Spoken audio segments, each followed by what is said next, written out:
Algunos decían que Tony Spilotro era un hombre con vocación hogareña y un dedicado padre de familia. La imagen de Tony como hombre de familia, educado, cariñoso, benevolente, es una sandez. Tony Spilotro era de hecho sospechoso para el FBI de haber cometido más de 20 asesinatos. Tony Spilotro era un asesino a sangre fría. Como brazo ejecutor en Las Vegas para la mafia de Chicago, Spilotro asesinaba a todo aquel de quien sus jefes querían deshacerse. A cualquiera, en cualquier momento, en cualquier lugar. Yo creo que Tony estaba loco. Era un salvaje. Colgó a un hombre de un gancho de carnicero. Creo que sentía placer haciendo daño a la gente. Durante años las autoridades intentaron encarcelarlo, pero compraba a la policía, controlaba a jueces y asesinaba a testigos. Vivió en la impunidad durante más de 20 años. Saber que Tony Spilotro iba a ser liberado e iba a estar de nuevo en la calle fue devastador. Esta es la historia de la siniestra carrera de este célebre sicario de la mafia y de cómo acabaron con ella. No sus enemigos, sino sus amigos.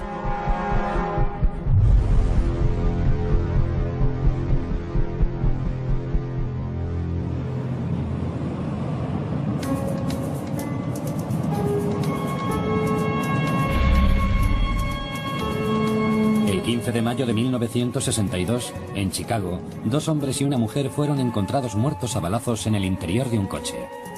Los asesinatos entre gánsteres eran una práctica habitual en la Ciudad del Viento. Para la policía, era una rutina. Pero la mafia estaba furiosa. Aquel asesinato no había sido autorizado por el jefe de la mafia de Chicago. En el crimen organizado, la violencia es organizada y controlada. Tiene reglas y normas muy estrictas. Los hombres asesinados estaban bien conectados y deberían haber sido terreno vedado. Si un soldado tiene un problema o una disputa con alguien, no puede castigar a ese individuo por su cuenta, sin la aprobación de sus jefes. Alguien había violado las normas. Y ahora, había que cazarlo. Para ese trabajo, los jefes de la mafia de Chicago se dirigieron a un joven matón. Aunque medía solo 1,65 m, su reputación por violencia extrema era enorme. Tenía 25 años y se llamaba Tony Spilotro. Su primera tarea: averiguar quién había sido. Averiguó que los 2 gánsteres asesinados habían propinado una paliza a un joven socio de la mafia, Billy McCarthy, en un bar.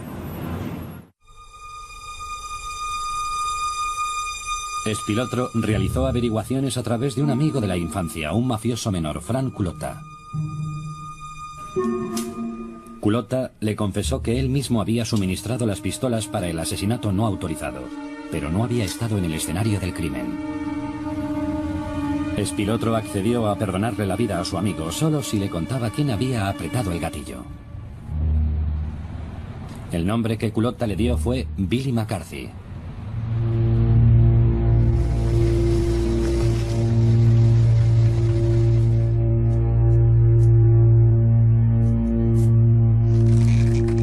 Cuando Spilotro localizó a McCarthy, le hizo una pregunta. ¿Tuviste un cómplice? McCarthy no quiso hablar.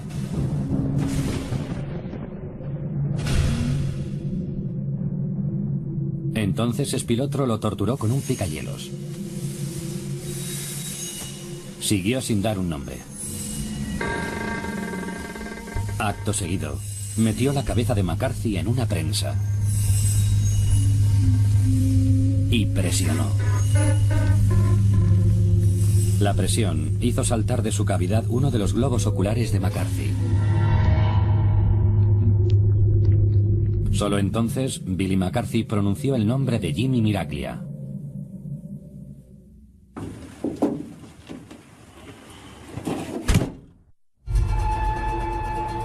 Los cuerpos de McCarthy y Miraglia fueron encontrados una semana después en el maletero de un coche abandonado. Pero el FBI no pudo encontrar pruebas y ningún testigo declaró en lo que se conoció como los asesinatos de M&M.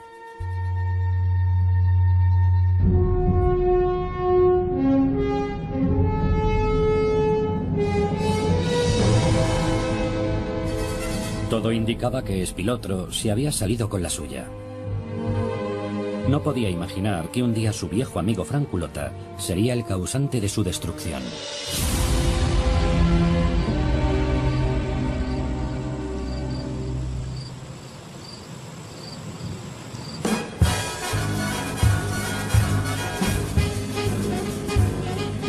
En 1971, los jefes de Chicago recompensaron a Spilotro por su éxito en el trabajo.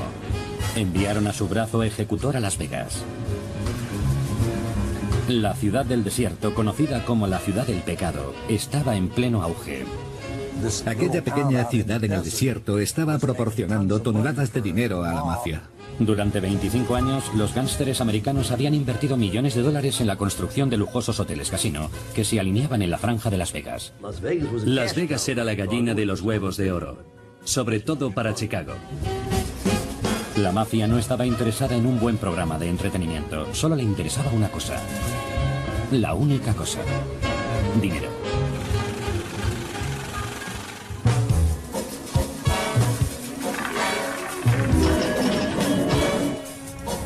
La mafia de Chicago controlaba algunos de los mejores hoteles casino de la ciudad.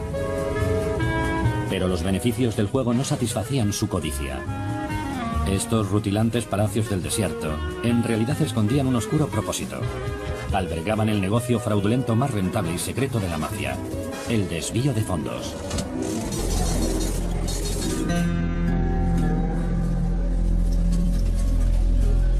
El dinero recaudado en un casino debía llevarse a una sala segura donde se contaba.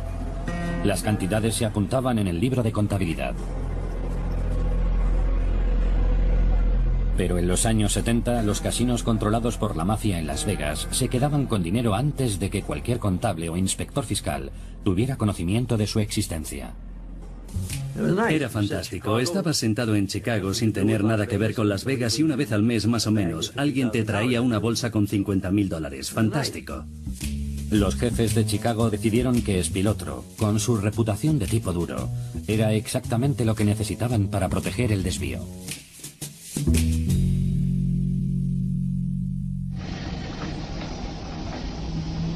Uno de los problemas era que los contadores tenían la tentación de quedarse con dinero del desvío, de robar unos cuantos dólares para llenar sus bolsillos.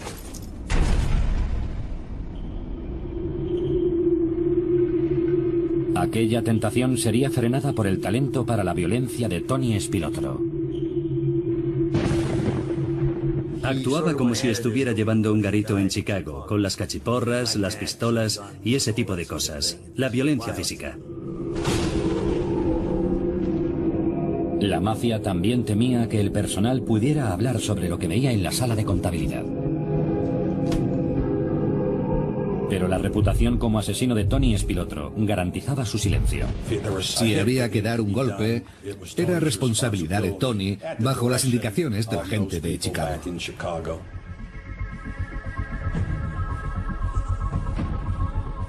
El brazo ejecutor de Chicago se instaló cómodamente en Las Vegas. Y el paraíso de luces de neón del desierto era el lugar perfecto para un matón callejero como Tony Spilotro.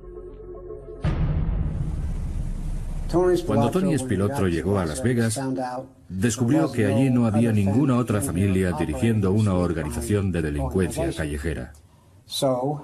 Así que tenía la ciudad para él solo. Podía hacer lo que quisiera.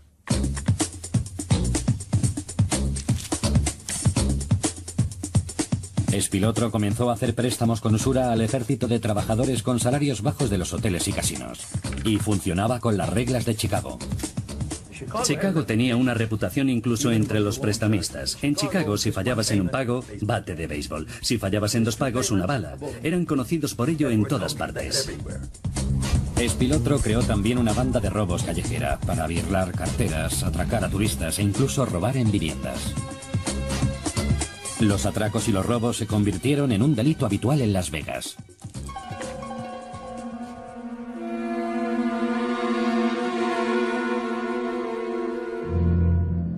Pero justo cuando su nueva carrera como jefe callejero de Las Vegas empezaba a funcionar, el FBI tuvo la oportunidad de frenarlo en seco.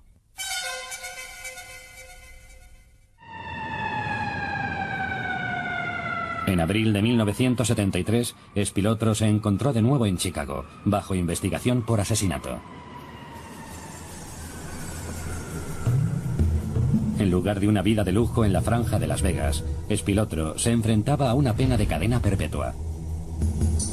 Tenía que encontrar una salida. Su primera maniobra fue asesinar a un coacusado por considerar que podía perjudicar su defensa. Alguien a quien conocía desde hacía 15 años. La amistad en la mafia solo llegaba hasta un límite determinado. Había que cumplir órdenes, y a veces la orden era matar a un amigo. La amistad no tenía ningún peso a largo plazo. No era buena gente.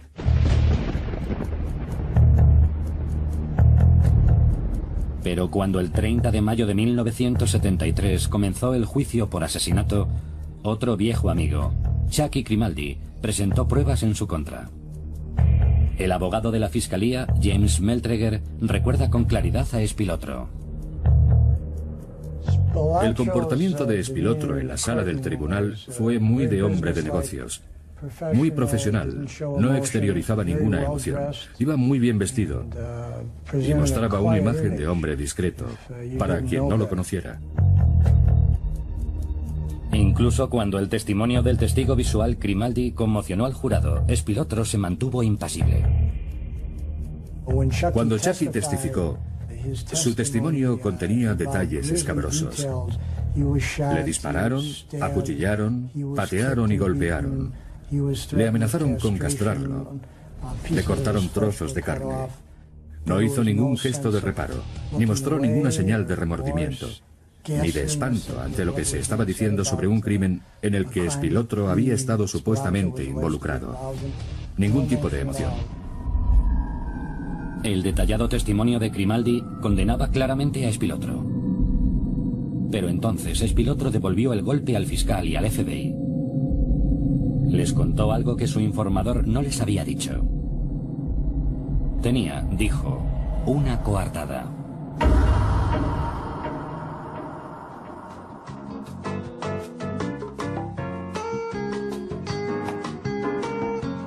John, el hermano de Spilotro, testificó en el tribunal que estaban juntos comprando en una tienda de muebles cuando se cometió el asesinato. Aunque habían pasado 10 años, sorprendentemente los empleados de la tienda de muebles dijeron que recordaban perfectamente a Tony Spilotro. La defensa presentó incluso un recibo fechado que mostró al jurado. Todo indicaba que la mafia de Chicago había protegido a su hombre en Las Vegas, como solo ellos sabían hacerlo. No pudimos desmontar la coartada, demostrar que se había hecho recientemente. El jurado declaró a Tony Spilotro no culpable. Aunque mi sorpresa fue relativa, fue un varapalo. Aquello preservaba la imagen, por así decirlo, de que algunos de aquellos individuos eran intocables. Y aquello era exasperante para un fiscal.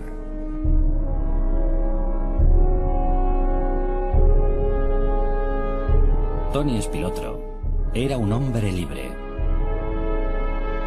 Libre para volver a su vida en Las Vegas.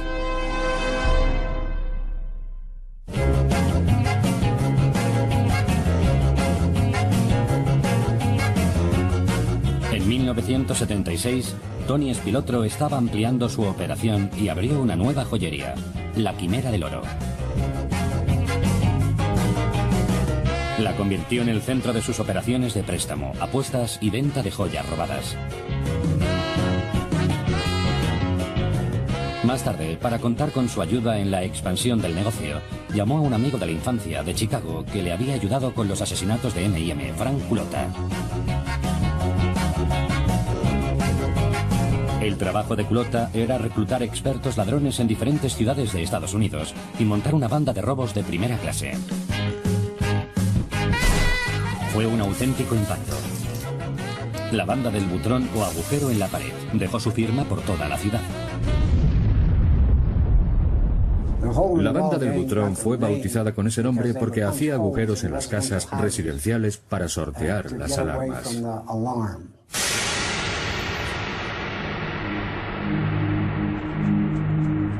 Spilotro fue capaz de dirigir su organización casi sin riesgo de ser procesado. Su principal aliado era el miedo. Cuando la policía y el FBI entraron en acción, se encontraron con una extraña carencia de testigos. Alguien se presentaba en tu casa y te decía: sé en qué colegio estudian tus hijos, qué actividades hacen, y si no cooperas podría ocurrirles algo a tus hijos.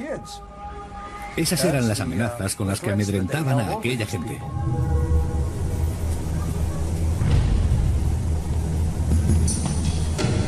El miedo era persuasor. El dinero también. Los políticos locales dependían de los casinos para las donaciones de sus campañas. Debido a que algunos eran propiedad o estaban regentados por el crimen organizado, muchos de aquellos políticos trabajaban para preservar el statu quo. Aquella gente se dio cuenta de que su sustento dependía del mantenimiento de los casinos. Y no podías reprochárselo, porque así era como funcionaba la vida en Las Vegas. La corrupción estaba entretejida en la trama misma de la ciudad del pecado. Y por ello, parar a Spilotro era una tarea imposible.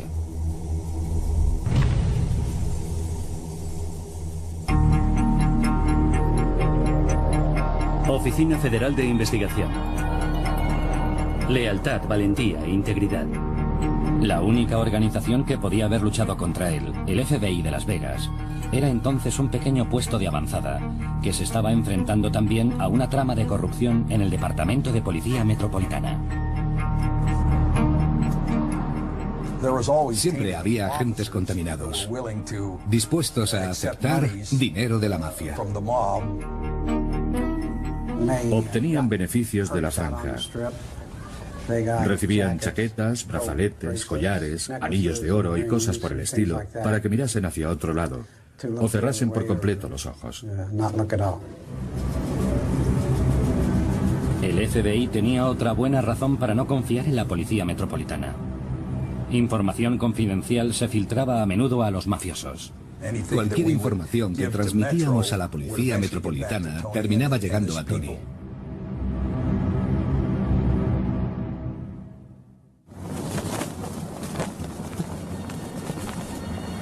En 1977, el FBI comprendió que si quería ir a por Spilotro en solitario, necesitaría más recursos, entre ellos vigilancia, micrófonos ocultos y escuchas telefónicas.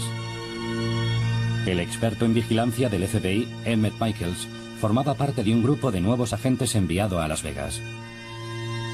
Como jefe del escuadrón de vigilancia técnica, su misión era detectar el crimen organizado y descubrir cuáles eran sus actividades. Utilizaban lugares como el Fremont. Utilizaban sitios como el Stardust para llevar a cabo sus reuniones. Entrar en una habitación para colocar un micrófono requería mucha planificación.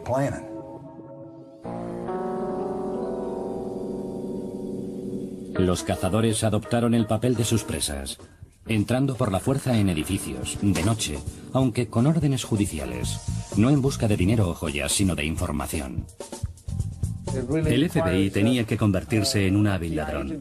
Tenía que ser capaz de entrar en lugares subrepticiamente, colocar un micrófono o una escucha telefónica y luego monitorear esa escucha y obtener pruebas de que se estaba realizando una actividad criminal.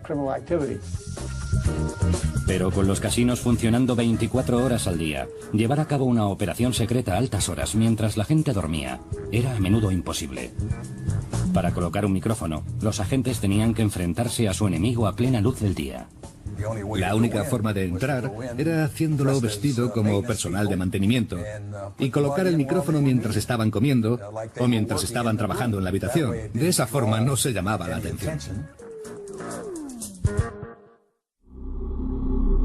Para poner vigilancia electrónica a Spilotro, el FBI debía entrar también secretamente en su cuartel general, la Quimera del Oro. Tampoco era tarea fácil. Los agentes del FBI tuvieron que trepar por los postes telefónicos y hacer las conexiones. Mientras estaban allí arriba, uno de ellos disparó la alarma, y acto seguido, la policía metropolitana respondió a un allanamiento.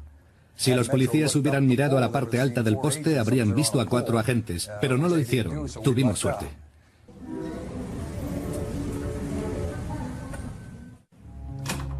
Al final, los hombres del agente Michaels tuvieron éxito y pudieron colocar micrófonos en el cuartel general de Espilotro, la Quimera del Oro. Mientras escuchaban, se quedaron helados.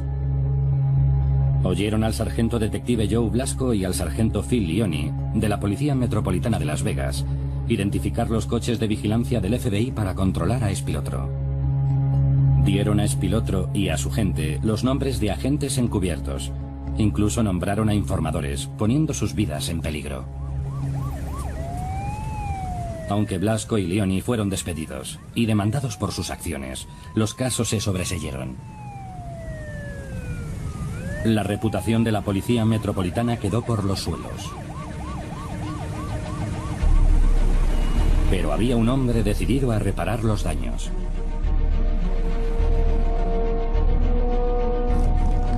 En 1978, la complaciente Las Vegas se estremeció hasta la médula. El comandante de la policía, John McCarthy, era elegido sheriff bajo el compromiso de luchar contra la corrupción. Teníamos un sheriff honesto. Y aquello sentó las bases para una aplicación justa de la ley en Las Vegas para siempre.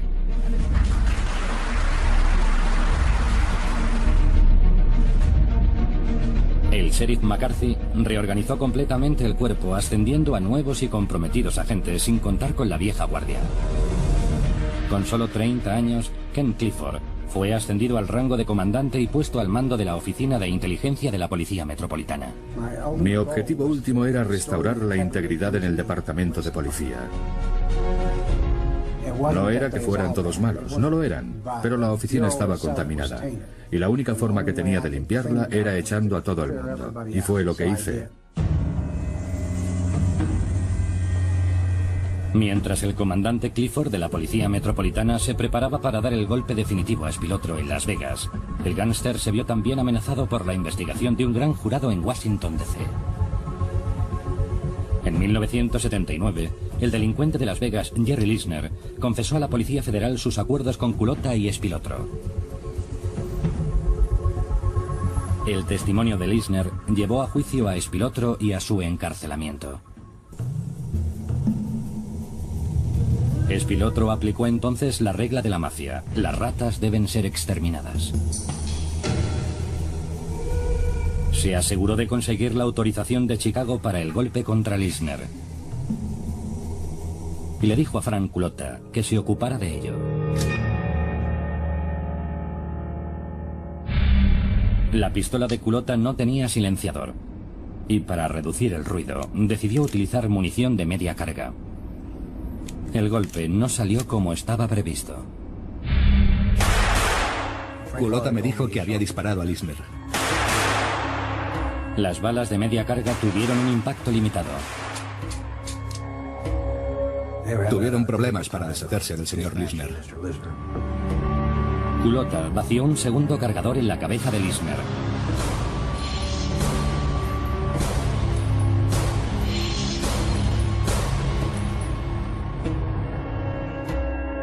El cuerpo de Jerry Lisner fue encontrado en su piscina.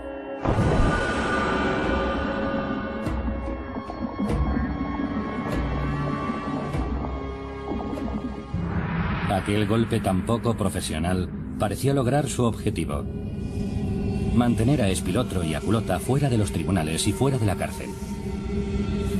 Pero fue tan solo un respiro. El trabajo de aquella noche terminaría siendo parte de la ruina de Tony Espilotro.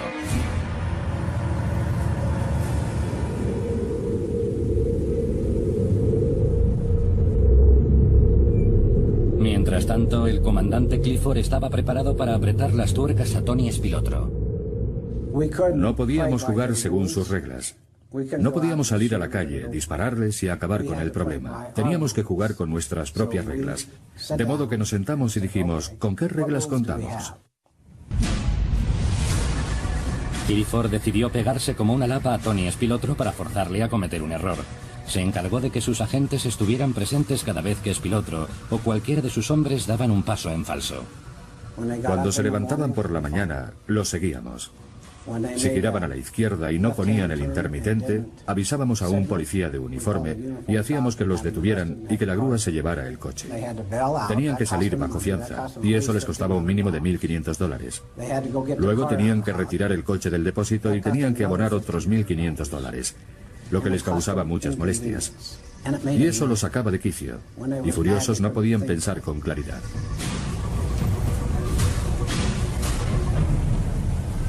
Spilotro cometió entonces un error muy grave.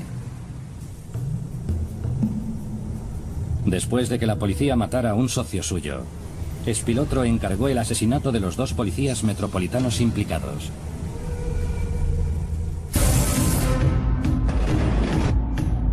Cuando el comandante Clifford se enteró, salió precipitadamente hacia Chicago para encararse con los jefes de Spilotro. Yo sabía que los jefes de Chicago nunca autorizarían el asesinato de un agente de policía. Era algo inaudito. Jamás hacían algo así. El crimen organizado tiene una regla. No busca venganza contra las fuerzas de la ley, porque si lo hace, lo único que consigue es atraer mucha más atención y presión sobre ellos. Clifford le dijo a los jefes de Spilotro que si se saltaban esa regla y atacaban a sus hombres, él se saltaría otra regla y atacaría a sus familias. Si matan a mis policías, volveré a Chicago con 40 hombres y mataré a todo lo que se mueva, camine o arrastre alrededor de vuestras casas. La perspectiva de verse acosados por un policía desbocado causó pavor a los líderes de la organización, que ordenaron a Spilotro que cancelara el asesinato. Tony Spilotro tenía ahora un serio problema. No solo no había pedido permiso para encargar un asesinato, sino que, de forma imperdonable, había puesto en peligro de muerte a las esposas y los hijos de sus jefes.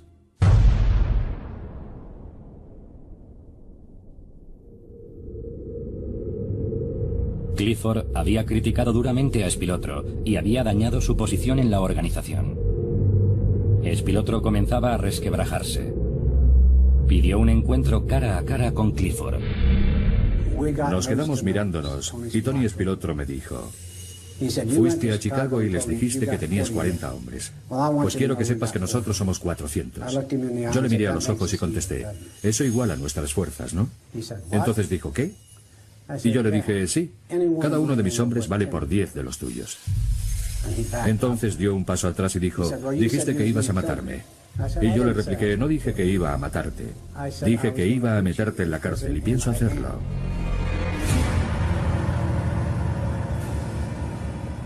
Para un Tony Spilotro acorralado, la policía representaba ahora una amenaza, y el FBI de Las Vegas estaba a punto de ponerse duro también.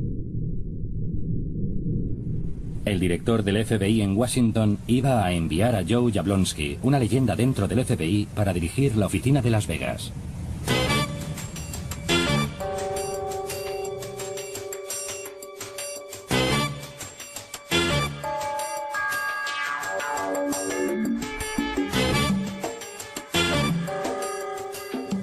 El director me dijo: espero que puedas activar un poco la situación. Y creo que esas palabras se cumplieron.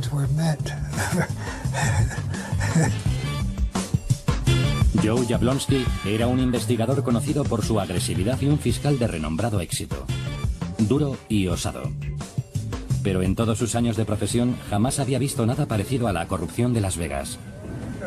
Era una ciudad consumida por la codicia y la ambición.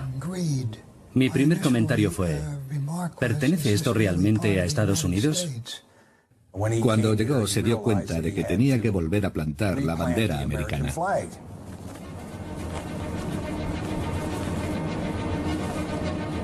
Hasta el momento la Policía Metropolitana y el FBI no habían colaborado. Pero ambos se dieron cuenta de que para poder encarcelar alguna vez a Spilotro tendrían que trabajar juntos activamente. El siguiente paso que dieron el nuevo jefe del FBI Jablonski y el comandante de policía Clifford fue algo sin precedentes. Hablaron el uno con el otro. Le llamé y le dije, vayamos a almorzar. Y así lo hicimos. Él se ofreció a cooperar y yo me ofrecí a cooperar. Así que sus hombres y los míos salieron juntos a las calles. Tuvimos que ganarnos su confianza.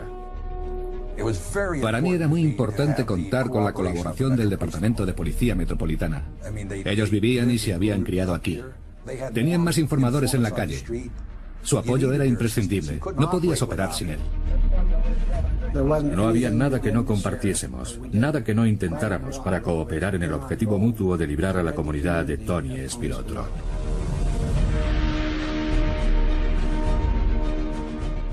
El FBI y el Departamento de Policía Metropolitana coincidían en que había llegado el momento de actuar decididamente contra esa gente y emplearse a fondo. Paulatinamente, la cooperación comenzó a dar resultados. Poco a poco empezamos a encajar las piezas del rompecabezas. ¿Quiénes eran los jugadores? ¿Qué estaban haciendo? ¿Cómo lo estaban haciendo? ¿A qué horas operaban? ¿Quiénes eran sus novias? Sabíamos todo sobre ellos, salvo el color de sus calcetines.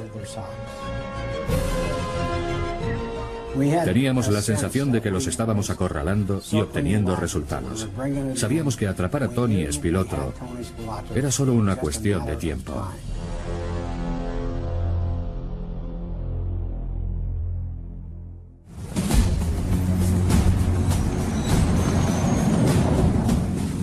Spilotro no les puso las cosas fáciles. Había convertido su cuartel general de la joyería La Quimera del Oro en un fortín. Había armas bajo los mostradores, hombres con prismáticos colocados como vigías en los tejados.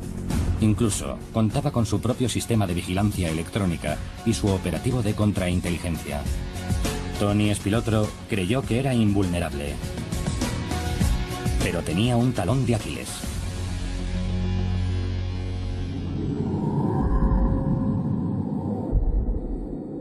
El FBI tenía un informador. Y Salvatore Romano valía su peso en oro. Era el experto en alarmas de la banda del Butrón. Romano reveló al FBI que Spilotro planeaba llevar a cabo un robo de $1 millón en una joyería y tienda de antigüedades llamada Berzas. También había grabado en vídeo las reuniones celebradas en el interior de la joyería La Quimera del Oro, con una cámara oculta dentro de un altavoz. La puerta es de acero, así que el acero activará el imán. Si la policía y el FBI eran capaces de pillar a la banda con las manos en la masa, Tony Spilotro estaba acabado. La fecha del robo se fijó para el Día de la Independencia, un 4 de julio de 1981.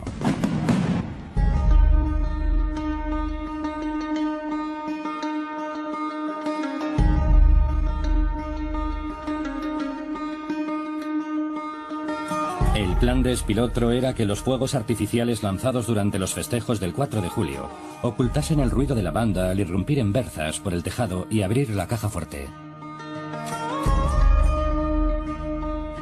Pero los agentes de policía y del FBI les estaban esperando.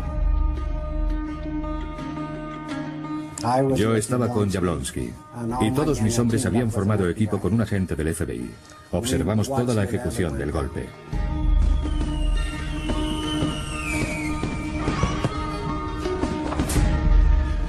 Les grabamos desde que aparecieron con sus antorchas de acetileno y sus bombonas, treparon hasta el tejado y se dispusieron a efectuar el robo.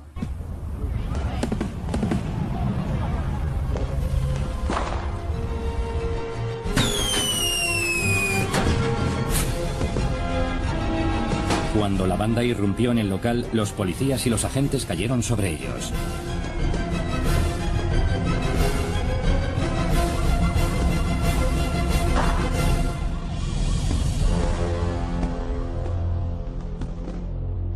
Pillamos a los delincuentes en plena comisión del delito, confiscamos el equipo y conseguimos las pruebas. Entre los arrestados esa noche estaba Frank Culota, un jefe de banda, y Joe Blasco, un ex policía corrupto. Verle aparecer allí como parte de la operación me proporcionó una inmensa alegría. Y le hice saber lo satisfecho que estaba de poder enviarle a prisión. La única persona a la que no pudieron arrestar esa noche fue Tony Spilotro. Pero de acuerdo con las nuevas leyes aprobadas contra el crimen organizado, si conseguían relacionar de algún modo a Spilotro con el robo, sería juzgado junto a sus hombres. Sabíamos que trabajaban para Tony. Un detalle tremendamente significativo, puesto que le implicaba directamente en un grave delito. No importaba que estuviese o no en el robo, le teníamos atrapado, su detención era inevitable. La ansiedad de Spilotro se transformó en paranoia. Temía que alguno de los integrantes detenidos de la banda se fuera de la lengua y revelara no solo su papel en el robo, sino que Jerry Lisner había sido asesinado por orden suya. A Spilotro le entró el pánico y ordenó asesinar sin previa autorización al hombre que sabía demasiado, su amigo de la infancia, Frank Culotta.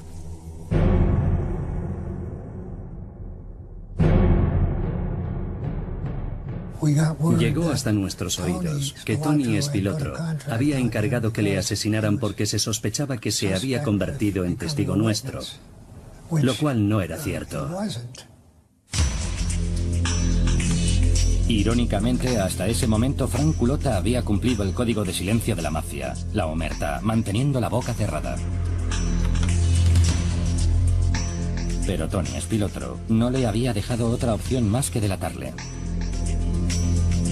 El interrogatorio y la protección de Frank Culotta le fueron asignados al agente del FBI, Dennis Arnoldi. Frank Culotta sin duda tenía miedo de lo que Tony Spilotro pudiera hacerle tras ser detenido en la joyería Berzas, y cuando le dijimos que habían puesto precio a su cabeza, su temor estaba bien fundado. Frank Culotta decidió aceptar la protección del FBI y se convirtió en testigo del gobierno contra sus socios. Spilotro había sellado su propio destino. Culotta cooperó totalmente. No mostró ninguna vacilación. Aquello supuso un avance crucial, desde el punto de vista de tener a alguien directamente vinculado a Spilotro. Durante el interrogatorio, Culotta se remontó 20 años atrás en su pasado. Reveló que fue Tony Spilotro el que había cometido los asesinatos no resueltos de M&M.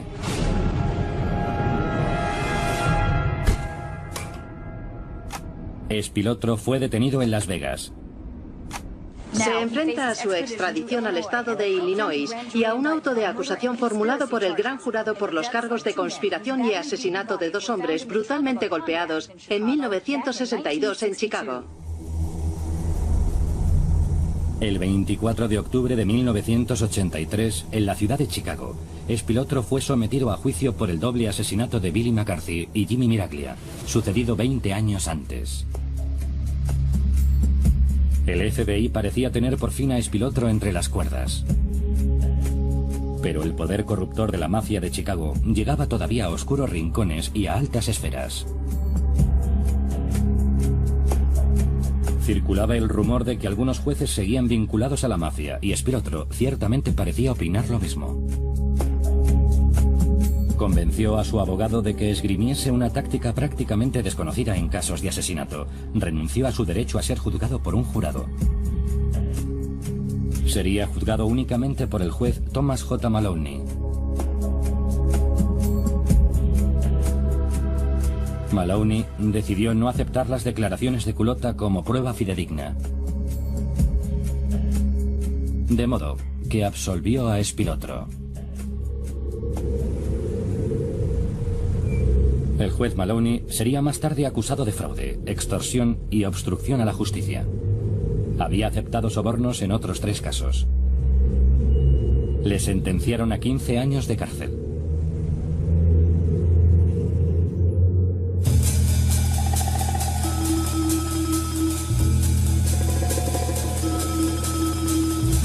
Tony Spilotro había conseguido eludir otra acusación de asesinato, pero fue tan solo un breve paréntesis.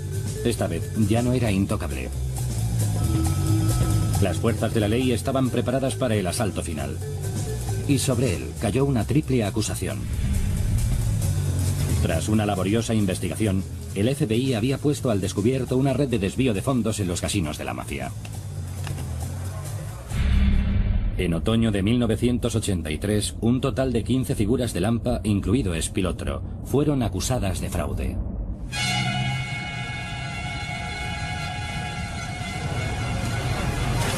Utilizando el testimonio de Frank Culotta, Spilotro y 17 personas más fueron acusadas de robo a mano armada y extorsión.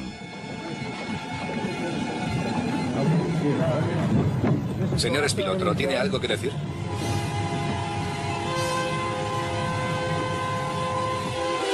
Culotta tenía mucho que decir. Su testimonio permitió al grupo de élite del Departamento de Justicia acusar también a Spilotro de complicidad en el asesinato de Jerry Lisner. Culotta admitió al agente Dennis Arnoldi que había apretado el gatillo y asesinado a Jerry Lisner, pero obedeciendo órdenes de Spilotro. Frank Culotta me dijo que había actuado por orden de Spilotro cuando mató a Jerry Lisner.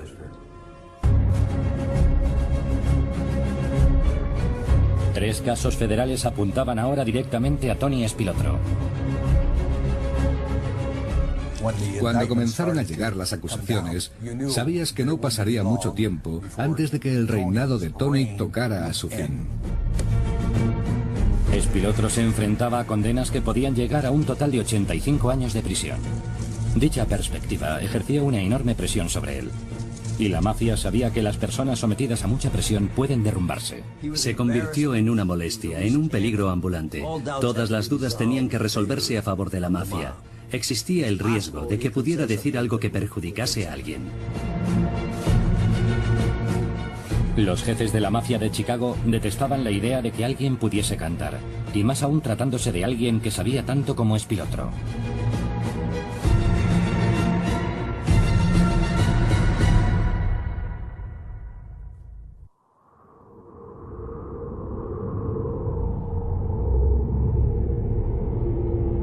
Dos días antes del juicio a la banda del Butrón en Las Vegas, la organización invitó a Tony Spilotro a regresar a Chicago. Él y su hermano Michael se reunieron con personas a las que conocían y en las que confiaban, socios, incluso amigos.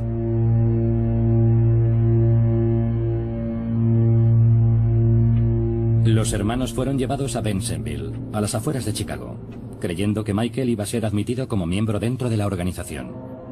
Les condujeron escaleras abajo.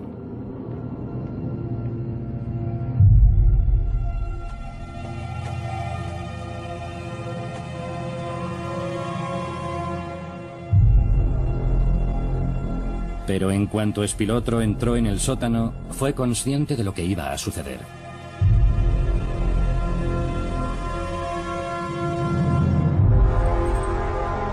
Pidió que le dejaran rezar una plegaria.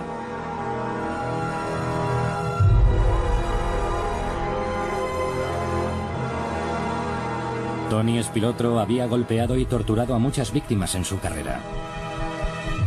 Le obligaron a contemplar cómo pegaban a su hermano pequeño una y otra vez. Michael fue golpeado hasta morir delante de él, y Tony Spilotro sabía que él sería el siguiente.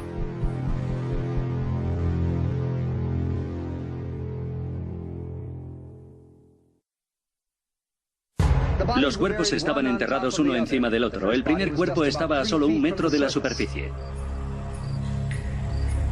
Hallaron los cadáveres 8 días después en una granja del vecino estado de Indiana, vestidos únicamente con ropa interior.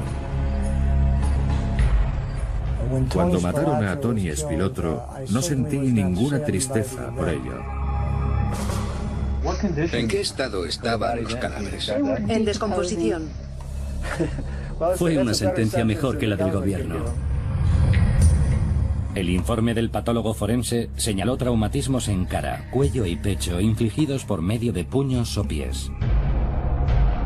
Los hermanos estaban irreconocibles. La identificación pudo realizarse mediante la comparación de sus historiales dentales. Tony Spilotro murió a la edad de 48 años. El último asesinato sin resolver de su carrera fue el suyo propio.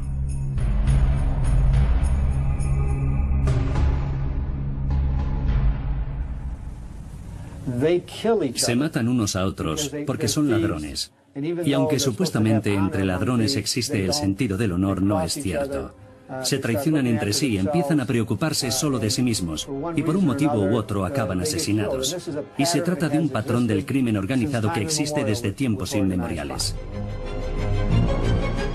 La muerte de Tony Spilotro marcó el fin de una era en Sin City, ciudad del pecado. El hito que supuso la cooperación entre la policía y el FBI cambió no solamente la faz, sino el corazón de Las Vegas. Pronto el control y la posesión de los casinos por parte de la mafia llegaría a su fin. Se produjo una unificación de las fuerzas de la ley a nivel local, estatal y federal, cuyo trabajo cohesionado básicamente expulsó a la mafia de la ciudad de Las Vegas. Para siempre. Puedo asegurarles que hoy ya no existe aquí. Nuestro objetivo era meter a Tony Spilotro y a todos sus matones en la cárcel para el resto de su vida. Eso es lo que queríamos hacer. Y el resultado final, el hecho de que acabasen muertos, fue una liberación para nuestra cultura y nuestra sociedad. Viéndolo con la perspectiva del tiempo, considero que nuestra actuación fue muy beneficiosa para la ciudad y para el país. Y considero que todos deberíamos estar orgullosos de lo que hicimos.